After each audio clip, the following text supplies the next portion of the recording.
দাওয়ায় বসে পান খাওয়ার সময় ছেলের অবাক করা প্রেমের প্রস্তাব দিল আমাকে। দেশের বাড়িতে গরমে আমি ঢাকার শাড়ি ছেড়ে হালকা কাপড় পরেছিলাম। একদিন সন্ধ্যায় দাওয়ায় বসে পান খাচ্ছিলাম, ছেলে আমার পাশে এসে বসল। হঠাৎ বলল, জানো মা, আমি মনে মনে তোমাকে আমার বউ হিসেবে কল্পনা করি। আমি ধমক দিয়ে উঠলাম, কিন্তু সে আমার হাত ধরে বলল, মা, আমি এতদিন চেপে রেখেছি, আমি তোমাকে ভালোবাসি, বিয়ে করতে চাই। আমরা সীমান্ত পেরিয়ে ভারত চলে যাব, কেউ জানবে না আমরা মাছেলে। আমি গ্রামের বাড়ির দাওয়ায় বসে পান খাচ্ছিলাম। গরমে আমি ঢাকার শাড়ি ছেড়ে গ্রামের মহিলাদের মতো হালকা কাপড় পরেছিলাম। স্বামী ৩ বছর আগে মারা গেছেন, ছেলে শহরে চাকরি করে। ছুটিতে গ্রামে এসেছে। মা, আমার ছেলে রনি আমার পাশে এসে বসল। কি রে? আমি একটা পান মুখে দিয়ে জিজ্ঞাসা করলাম। তোমাকে এই কাপড়ে খুব সুন্দর লাগছে, রনি আমার দিকে তাকিয়ে বলল। আমি হাসলাম। তোর জন্য কাল মাছ ধরা হবে, ইলিশ। তুই তো খুব পছন্দ করিস। রনি কিছুক্ষণ চুপ করে বসে রইল, তারপর হঠাৎ করে বলল, জানো মা, আমি মনে মনে তোমাকে আমার বউ হিসেবে কল্পনা করি। আমি চমকে উঠলাম। কি বললি? আমি বললাম, আমি মনে মনে তোমাকে আমার বউ হিসেবে কল্পনা করি। রনি আবার বলল, তুই কি পাগল হয়ে গেছিস? আমি ধমক দিয়ে উঠলাম। এসব কি বলছিস? মা, আমি এতদিন চেপে রেখেছি। রনি আমার হাত ধরল। কিন্তু আজ আর লুকাতে পারছি না। আমি তোমাকে ভালোবাসি, বিয়ে করতে চাই। আমি তার হাত ছাড়িয়ে দিলাম। এসব বাজে কথা বন্ধ কর। আমি তোর মা, তুই আমার ছেলে। আমি জানি মা। রনি আমার কাছে ঘেঁষে বসল। কিন্তু আমরা সীমান্ত পেরিয়ে ভারত চলে যেতে পারি, সেখানে কেউ জানবে না আমরা মাছেলে। কি এই গল্পটি সম্পূর্ণ শুনলে আপনাদের পানি অটোমেটিক বের হয়ে যাবে, সো যত দ্রুত সম্ভব হাতের কাছে টিস্যু নিয়ে বসে পড়ো। বিছানার চাদর যেন নষ্ট না হয় সেটা সম্পূর্ণ খেয়াল রাখার অনুরোধ জানিয়ে গল্পটি এখন শুরু করব। তার আগে সর্বশেষ অনুরোধ, দয়া করে এমন পানি বের করার গল্প নিয়মিত শুনতে আমাদের চ্যানেলটি সকলেই সাবস্ক্রাইব করুন। ধন্যবাদ। হ্যালো বন্ধুরা, আমার নাম সঞ্জনা দাস। আমার বয়স ৪২ বছর। আমার স্বামীর নাম সুদীপ্ত দাস, বয়স ৪৫ বছর। আমাদের ২ সন্তান, অভিক আর মালিনী। অভিক ১৯ বছর বয়সী, কলেজে পড়ে। মালিনী ১২ বছর বয়সী, স্কুলে যায়। আমি কল্পনাও করতে পারিনি যে আমার জীবনে এমন কিছু ঘটবে। আমাদের নাম ছিল সম্মানিত পরিবারের তালিকায়। সুদীপ্ত একটি সফল ব্যবসায়ী, আমি একটি স্কুলের শিক্ষিকা। আমাদের জীবন ছিল শান্ত, সুখী। কিন্তু সবকিছু বদলে গেল সেদিন থেকে, যেদিন আমি সেই চিঠিটা পেলাম। সেদিন ছিল মার্চ মাসের এক রোদ ঝলসানো দুপুর। স্কুল ছুটির পর আমি ডাকবাক্স খুলে দেখি একটি রঙিন খাম। আমার নামে। ঠিকানা হাতে লেখা, কিন্তু কোনো প্রেরকের নাম নেই। খামটা খুলে দেখি একটি ছবি আর একটা ছোট চিঠি। ছবিতে আমি দেখতে পেলাম একটি অদ্ভুত জিনিস, একটি প্রাচীন আয়না। এটি ছিল সোনালি ফ্রেমে ঘেরা, নানা ধরনের পাথর বসানো। আয়নার উপরে ছিল অদ্ভুত সব নকশা, যেগুলো আমি কখনো দেখিনি। চিঠিতে লেখা ছিল, প্রিয় সঞ্জনা, তোমার অজান্তেই তোমার পারিবারিক ইতিহাস তোমাকে ডাকছে। ভারতচুজাল আয়না তোমার জন্য অপেক্ষা করছে। কালী নদীর ধারে পুরানো জমিদার বাড়িতে আগামী পূর্ণিমার রাতে এসো। সময় সাজবেলা ৬টা। একা এসো। কারণ কেবল তুমিই দেখতে পারবে আয়নার অপর পাশে কি আছে। তোমার অপেক্ষায় একজন দূর সম্পর্কের আত্মীয়।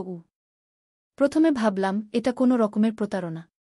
কিন্তু ছবিতে দেখা আয়নাটি যেন কোথাও দেখেছি, সেটা আমার পুরনো স্বপ্নে দেখা কোনো জিনিসের মতো। আমি সিদ্ধান্ত নিলাম যাচাই করে দেখব। আমি পরিবারকে বললাম যে আমার এক পুরানো বান্ধবীর সাথে দেখা করতে যাচ্ছি। কালী নদীর ধারে যে জমিদার বাড়ির কথা বলা হয়েছিল, সেটি ছিল আমাদের শহর থেকে প্রায় ২.৫ ঘণ্টার দূরত্বে। সেদিন ছিল পূর্ণিমা। আমি সেখানে পৌঁছালাম সন্ধ্যা ৫টা ৪-৫ মিনিটে। বাড়িটি ছিল বিশাল, প্রাচীন এবং আংশিক জীর্ণ। তবে এটি রক্ষণাবেক্ষণের অভাবে পুরোপুরি ভেঙে পড়েনি। ভেতরে প্রবেশ করতেই দেখলাম আমার জন্য কেউ অপেক্ষা করছে, একজন বয়স্ক মহিলা, সাদা চুল, পরনে পুরনো শাড়ি। সঞ্জনা, তিনি আমার নাম ধরে ডাকলেন, যেন আমাকে চিরকাল চেনেন। আমি জানতাম তুমি আসবে। আপনি কে? আমি জিজ্ঞেস করলাম। কেন আমাকে এখানে ডেকেছেন? আমি নমিতা, তিনি বললেন। তোমার নানির বোন। তোমাকে ডেকেছি কারণ তোমার সাহায্য চাই। আমি মৃত্যুর দ্বারপ্রান্তে। আমার আগে কেউ ভারতচুজাল আয়নার রহস্য উন্মোচন করতে হবে। তিনি আমাকে নিয়ে গেলেন বাড়ির ভেতরের একটি কক্ষে। সেখানে টেবিলের উপর ছিল সেই আয়না যার ছবি আমি চিঠিতে দেখেছিলাম। এটি আমাদের পূর্বপুরুষদের সম্পদ, নমিতা আমাকে জানালেন। এটির মাধ্যমে আমরা সমান্তরাল বিশ্বে যাতায়াত করতে পারি। প্রতিটি পূর্ণিমায় এটি সক্রিয় হয় এবং আয়নার ওপারে যাওয়া যায়। এই পূর্ণিমাতেও এটি সক্রিয় হবে। আমি তোমাকে দেখাতে চাই আয়নার অপর পারে কি আছে গিয়ে। আমি বিস্মিত হয়ে তাকে শুনছিলাম। কিন্তু কেন আমি? আমার সাথে আয়নার কি সম্পর্ক? তুমি আমাদের বংশের শেষ প্রজন্ম যারা আয়নার মধ্য দিয়ে যেতে পারে, তিনি জানালেন। এটি রক্তের সূত্রে চলে আসে। আর আজ পূর্ণিমার রাতে তোমার যাত্রা শুরু হবে গু। আমার ভেতর একটি অদ্ভুত অনুভূতি জাগছিল। এটা অদ্ভুত, কিন্তু ভয়ের বদলে আমার ভেতর জাগছিল কৌতূহল আর উত্তেজনা। নমিতা আয়নার সামনে দাঁড়ালেন। এটির ফ্রেমে বসানো বিভিন্ন পাথর চকচক করতে শুরু করল। তারপর আয়নার প্রতিবিম্ব ধীরে ধীরে পরিবর্তিত হতে লাগল। আমরা দেখতে পেলাম না নিজেদের প্রতিচ্ছবি, বরং দেখলাম একটি বিশাল বাগান, নীল আকাশ এবং দূরে একটি প্রাসাদের মতো ভবন। আয়নার ভেতর দিয়ে যাও সঞ্জনা, নমিতা আমাকে উৎসাহিত করলেন। সবকিছু দেখে এসো এবং মনে রেখো পূর্ণিমা শেষ হওয়ার আগে ফিরে আসতে হবে, নইলে আয়না বন্ধ হয়ে যাবে এবং তুমি সেখানে আটকে যাবে গু। আমি সাহস সঞ্চয় করে ধীরে ধীরে আয়নার দিকে এগোলাম। আমার হাত আয়নার পৃষ্ঠের কাছে নিয়ে যেতেই এটি একটি তরল পদার্থে পরিণত হয়ে গেল এবং আমি এর ভেতর দিয়ে হেঁটে গেলাম। পরমুহূর্তেই আমি নিজেকে খুঁজে পেলাম সেই বাগানে যা আমরা আয়নায় দেখেছিলাম। এখানে হাওয়া ছিল শীতল এবং সুগন্ধি। আকাশ আমাদের পৃথিবীর তুলনা আরও নীল। আমার সামনে ছিল একটি পথ যা সেই দূরবর্তী প্রাসাদের দিকে যাচ্ছিল। আমি সেই পথে হাঁটতে শুরু করলাম। পথের দুপাশে ছিল অপূর্ব সুন্দর ফুল, এমন ফুল যা আমি কখনো দেখিনি। এর রং, গন্ধ সবকিছু আমাদের পৃথিবীর ফুলের থেকে আলাদা। আমি কিছু দূর হাঁটতেই দেখা হলো একজন মানুষের সাথে। তার পোশাক ছিল অদ্ভুত, সাদা, চকচকে, শরীরের চারপাশে জড়ানো। ফুল তুলছিল সে বাগান থেকে। নমস্কার, আমি তাকে সম্বোধন করলাম। সে আমার দিকে তাকিয়ে প্রথমে বিস্মিত হল, তারপর হাসল। তুমি অন্য পৃথিবী থেকে এসেছ, তাই না? আমি মাথা নাড়লাম। হ্যাঁ, আমি আয়নার মাধ্যমে এসেছি। এটা কোথায়? এটা ভারতচুয়া, সে জবাব দিল। এটা তোমাদের পৃথিবীর সমান্তরাল একটি বিশ্ব। আমরা এখানে শান্তিতে বাস করি। আমার নাম দেবাগু। আমি সঞ্জনা, আমি নিজের পরিচয় দিলাম। আমাকে পাঠিয়েছেন আমার নানির বোন, নমিতা গু। আহ, নমিতা, দেবা হাসল। তিনি আমাদের জগতে প্রায় আসতেন। এখন বয়স হয়েছে তাই আশা কমিয়ে দিয়েছেন। চলো, আমি তোমাকে প্রাসাদে নিয়ে যাই। সেখানে তোমার জন্যে কেউ অপেক্ষা করছে গি। আমরা একসাথে প্রাসাদের দিকে হাঁটতে লাগলাম। দেবা আমাকে ভারতচুয়া সম্পর্কে আরও অনেক কিছু জানাল। এটি একটি সম্পূর্ণ ভিন্ন জগৎ যেখানে অনেক উন্নত প্রযুক্তি আছে। এখানে মানুষ এবং প্রকৃতি সামঞ্জস্যপূর্ণভাবে বাস করে। এখানে বিজ্ঞান ও জাদু একাকার হয়ে গেছে। তোমাদের পৃথিবী থেকে পূর্ণিমা বা অমাবস্যার রাতে আয়নার মাধ্যমে কিছু নির্বাচিত মানুষ এখানে আসতে পারে, দেবা জানাল। নমিতা এসেছেন অনেকবার। কিন্তু এখন তিনি বৃদ্ধ হয়েছেন, তাই তিনি চান তার উত্তরাধিকারী এখানে আসুক গো। আমি অবাক হয়ে জিজ্ঞেস করলাম। হ্যাঁ, তুমি, দেবা মাথা নাড়ল। তোমার রক্তে আছে আমাদের সাথে যোগাযোগের ক্ষমতা গু। প্রাসাদে পৌঁছে দেখলাম এটি ভেতরে আরও সুন্দর। সবকিছু যেন আলো দিয়ে তৈরি। দেয়ালে ঝুলছে অনেক ছবি, যার মধ্যে দেখলাম আমার নানি, নানা এবং অন্যান্য বহু লোকের ছবি। সবচেয়ে অবাক করা ব্যাপার ছিল, একটি ছবিতে আমি দেখলাম আমার দাদি এবং দাদাকে, যাদের কথা আমি শুনেছি কিন্তু কখনো দেখিনি। তারা মারা গিয়েছিলেন আমার জন্মের আগে। প্রাসাদের কেন্দ্রীয় কক্ষে আমরা দেখা পেলাম একজন বয়স্ক পুরুষের, যার দাড়ি সাদা এবং চোখ ছিল গভীর নীল। সঞ্জনা, তিনি আমাকে সম্বোধন করলেন। আমি কতদিন ধরে তোমার অপেক্ষা করছি। আমি অনুপম, ভারতচুয়ার রক্ষক। আমাকে কেন এখানে ডাকা হয়েছে? আমি জিজ্ঞেস করলাম। কারণ তোমার সাহায্য চাই, অনুপম বললেন। আয়না বন্ধ হয়ে যাচ্ছে। প্রতিবার এটি আরও কমজোরি হচ্ছে। আমরা চাই এটি চালু থাকুক, যাতে আমাদের দুই জগতের মধ্যে যোগাযোগ বজায় থাকে। আমি কি করতে পারি? আমি জানতে চাইলাম। আমরা তোমাকে একটি বিশেষ শক্তি দিতে চাই, যা দিয়ে তুমি আয়নাকে শক্তিশালী করতে পারবে, অনুপম বললেন। কিন্তু এর জন্য তোমাকে একটি যাত্রা করতে হবে, এখানে ভারতচুয়াতে গু। আমি এতটাই মুগ্ধ ও উত্তেজিত ছিলাম যে আমি সঙ্গে সঙ্গে রাজি হয়ে গেলাম।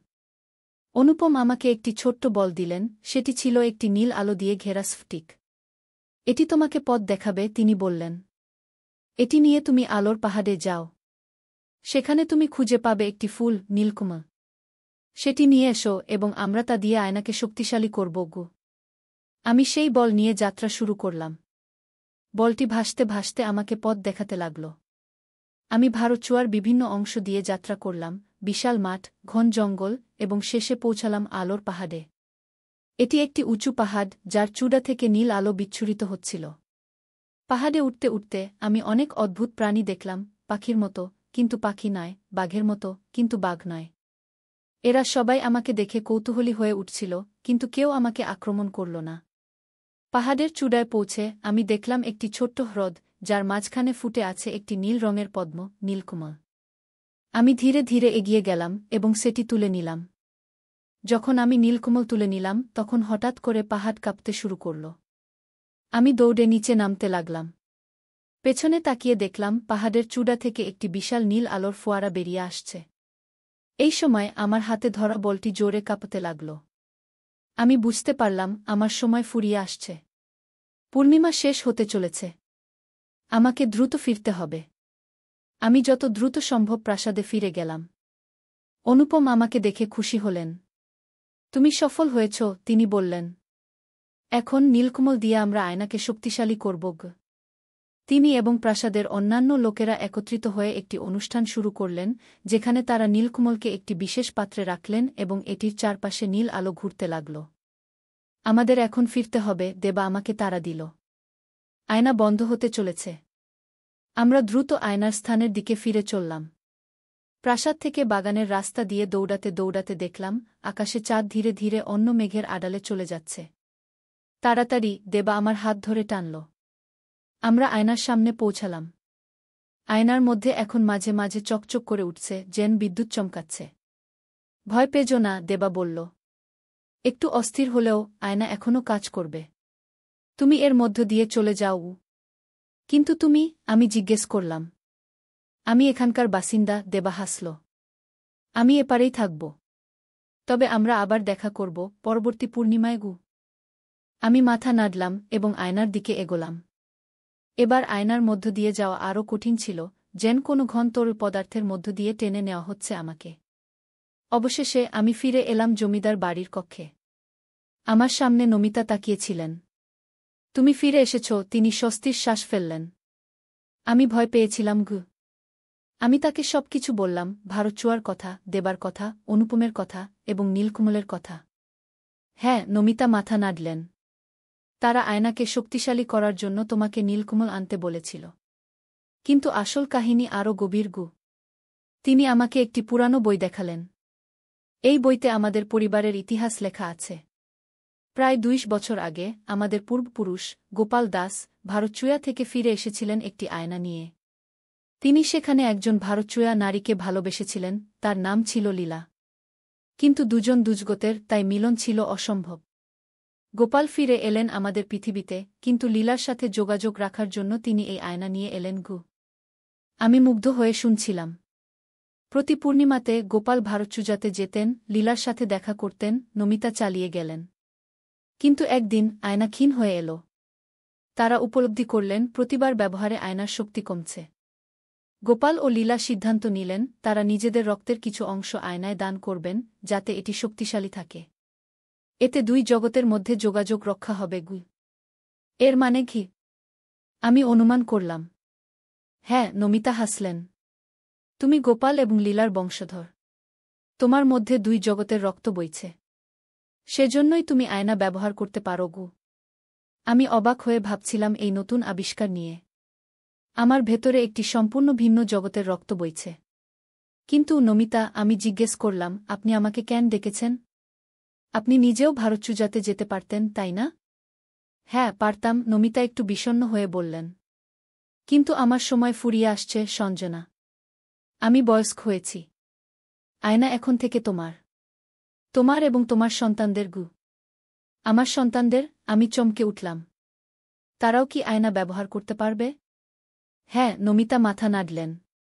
তোমার মেয়ে মালিনী, সে হবে পরবর্তী আয়না ব্যবহারকারী। তবে সে বড় না হওয়া পর্যন্ত তুমিই হবে আয়নার রক্ষক গো। সেদিন আমি বাড়ি ফিরলাম আয়না নিয়ে এবং অনেক নতুন গান নিয়ে। আমি সিদ্ধান্ত নিলাম এই রহস্য আমি নিজের কাছে রাখব যতক্ষণ না সময় আসে মালিনীকে সবকিছু বলার। মাস কেটে গেল। প্রতি পূর্ণিমায় আমি আয়নার মাধ্যমে ভারতচুজাতে যেতাম। দেবার সাথে আমার গভীর বন্ধুত্ব হয়ে গেল। অনুপম আমাকে ভারতচুয়ার ইতিহাস, বিজ্ঞান এবং তাদের অদ্ভুত প্রযুক্তি সম্পর্কে শেখাতেন। একবার আমি ভারতচুয়া থেকে নিয়ে এলাম একটি ছোট্ট বীজ। এটি ছিল একটি বিশেষ ফুলের বীজ যা রাতে আলো বিকিরণ করে। আমি এটি আমাদের বাগানে লাগালাম এবং এটি বড় হয়ে উঠল একটি অপূর্ব সুন্দর গাছে। রাতে এটি নীল আলো আমাদের বাগান আলোকিত করত। সুদীপ্ত এই গাছ দেখে অবাক হয়েছিল এবং জিজ্ঞেস করেছিল এটি কোথা থেকে পেলাম। আমি বলেছিলাম এটি একটি বিরল প্রজাতির গাছ যা আমার এক বান্ধবী উপহার দিয়েছে। আস্তে আস্তে আমি আরও অনেক জিনিস নিয়ে আসতাম ভারতচুয়া থেকে, অদ্ভুত পাথর, অদ্ভুত খাবার এবং বইও। এসব জিনিস আমি লুকিয়ে রাখতাম আমার এক বিশেষ বাক্সে যা আমি সবসময় তালাবদ্ধ রাখতাম। একদিন অভিক আমার ঘরে ঢুকে সেই বাক্স দেখতে পেল। সে আমাকে জিজ্ঞেস করল, মা, এই বাক্সে কি আছে? আমি চমকে উঠলাম। কিছু ব্যক্তিগত জিনিস বাবা, আমি উত্তর দিলাম। তুমি ওখানে হাত দিও না গে। কিন্তু অভিক ছিল কৌতূহলী। আমি জানতাম সে ঠিক এভাবেই থাকবে না। একদিন যখন আমি বাড়িতে ছিলাম না, সে কিভাবে যেন বাক্সের তালা খুলে ফেলল। সেদিন সন্ধ্যায় আমি বাড়ি ফিরে দেখলাম অভিক আমার অপেক্ষায় বসে আছে। তার হাতে ছিল একটি পাথর যা আমি ভারতচুয়া থেকে এনেছিলাম, একটি বিশেষ পাথর যা স্পর্শ করলে মানুষের মন পড়তে পারে। মা, এটা কি? সে আমাকে জিজ্ঞেস করল। আমি এটা স্পর্শ করলাম আর হঠাৎ করে মালিনীর মনের কথা শুনতে পেলাম। আমি বুঝলাম এখন আমার পরিবারকে সত্য বলার সময় এসেছে। আমি বসলাম এবং তাদের সবকিছু বললাম, আয়নার কথা, ভারতচুয়ার কথা, আমাদের পূর্বপুরুষদের কথা। সুদীপ্ত প্রথমে বিশ্বাস করতে চায়নি। কিন্তু যখন আমি তাকে আয়না দেখালাম এবং পরবর্তী পূর্ণিমায় ভারতচুজায় নিয়ে গেলাম, তখন সে বিস্মিত হয়ে গেল। এটা অবিশ্বাস্য, সে বলল। এটা আমাদের বিজ্ঞানের ধারণাকে সম্পূর্ণ বদলে দেয়। অভিক ও মালিনীও আয়নার মাধ্যমে ভারতচুজাতে গেল। মালিনী বিশেষভাবে উত্তেজিত ছিল কারণ সে জানতে পেরেছিল সেই হবে আয়নার পরবর্তী রক্ষক। এইভাবে আমাদের পারিবারিক রহস্য প্রকাশ পেল। আমরা প্রতি পূর্ণিমায় ভারতচুজাতে যেতাম এবং সেখানকার গান, প্রযুক্তি এবং সংস্কৃতি শিখতাম। একদিন অনুপম আমাকে একটি বিশেষ প্রস্তাব দিলেন। তিনি বললেন, সঞ্জনা, ভারতচুয়া এবং তোমাদের পৃথিবীর মধ্যে যোগাযোগ বাড়ানোর এক মাধ্যম আছে। আমরা চাই তোমাদের পৃথিবীতেও একটি স্থায়ী দ্বার তৈরি করতে, যাতে যে কোনো সময় যাতায়াত করা যায়, শুধু পূর্ণিমাতেই নয়। কিন্তু কিভাবে? আমি জিজ্ঞেস করলাম। আমাদের প্রযুক্তি এবং তোমাদের পৃথিবীর প্রাকৃতিক শক্তি মিলিয়ে অনুপম ব্যাখ্যা করলেন। আমাদের চাই একটি বিশেষ স্থান যেখানে প্রাকৃতিক শক্তি প্রবল। আমি ভাবলাম আর মনে পড়ল কালী নদীর ধারে, জমিদার বাড়ির পিছনে একটি বিশেষ জায়গা আছে যেখানে স্থানীয়রা বলে প্রাকৃতিক শক্তি অনেক বেশি। পরবর্তী পূর্ণিমায় অনুপম আমাদের সাথে আয়নার মাধ্যমে আমাদের পৃথিবীতে এলেন। আমরা তাকে নিয়ে গেলাম সেই বিশেষ স্থানে। তিনি সেখানে নানা রকম পরীক্ষা করলেন এবং সন্তুষ্ট হলেন। এখানে আমরা একটি স্থায়ী দ্বার তৈরি করতে পারি, তিনি বললেন। এর জন্য আমাদের চাই ভারতচুয়া এবং তোমাদের পৃথিবী, উভয় জগতের শক্তিগু। অনুপম আমাদের নির্দেশ দিলেন আমাদের পৃথিবীর বিশেষ কিছু উপাদান সংগ্রহ করতে, বিশেষ মাটি, পাথর, জল এবং উদ্ভিদ। সুদীপ্ত, অভিক এবং আমি সেগুলো সংগ্রহ করলাম এবং অনুপম সেগুলো নিয়ে ভারতচুজাতে ফিরে গেলেন। 3 মাস ধরে প্রতি পূর্ণিমায় অনুপম আমাদের পৃথিবীতে আসতেন এবং দ্বার নির্মাণের কাজ করতেন। আস্তে আস্তে আমরা দেখলাম জমিদার বাড়ির পিছনে একটি অদ্ভুত দেয়াল তৈরি হচ্ছে। এটি ছিল একটি পাথরের দেয়াল, কিন্তু এতে ছিল অনেক রঙিন ফটিক এবং এটি থেকে মাঝে মাঝে নীল আলো বেরিয়ে আসত। ষষ্ঠ পূর্ণিমায় অনুপম ঘোষণা করলেন, দ্বার প্রস্তুত। এখন শুধু পূর্ণিমাতেই নয়, যে কোনো সময় আমরা ভারতচুজাতে যেতে পারব। কিন্তু মনে রেখো, তিনি সতর্ক করলেন, এই দ্বার শুধু তোমাদের পরিবারের জন্য। অন্য কেউ এটি ব্যবহার করতে চাইলে তাদের রক্ত পরীক্ষা করে দেখতে হবে তারা গোপাল এবং লীলার বংশধর কিনা। আমরা সবাই উত্তেজিত ছিলাম। এখন আমরা যে কোনো সময় ভারতচুজাতে যেতে পারব এবং সেখান থেকে অনেক কিছু শিখতে পারব। কিন্তু একটি নতুন চিন্তা আমার মনে এলো। আমি অনুপমকে জিজ্ঞেস করলাম, ভারতচুয়ার অন্যান্য লোকেরাও কি এখন আমাদের পৃথিবীতে আসতে পারবে? হ্যাঁ, অনুপম মাথা নাড়লেন। কিন্তু ভয় পাওয়ার কিছু নেই। আমরা শান্তিপ্রিয় লোক। আমরা তোমাদের পৃথিবীতে আসব শুধু শিখতে এবং শেখাতে। আমরা চাই দুই জগৎ একসাথে উন্নতি করুক। আমি তার কথায় বিশ্বাস করলাম। ভারচুয়ার লোকেদের সাথে বিগত কয়েক মাসের অভিজ্ঞতা থেকে আমি জানতাম তারা শান্তিপ্রিয় এবং জ্ঞানী। দ্বার তৈরির পর আমাদের জীবন আরও রোমাঞ্চকর হয়ে উঠল। আমরা প্রায়ই ভারতচুজাতে যেতাম এবং ভারতচুয়ার লোকেরাও আমাদের বাড়িতে আসত। সুদীপ্ত ভারতচুয়ার বিজ্ঞান থেকে অনেক নতুন জিনিস শিখল, যা তার ব্যবসায় নতুন দিক নির্দেশনা দিল।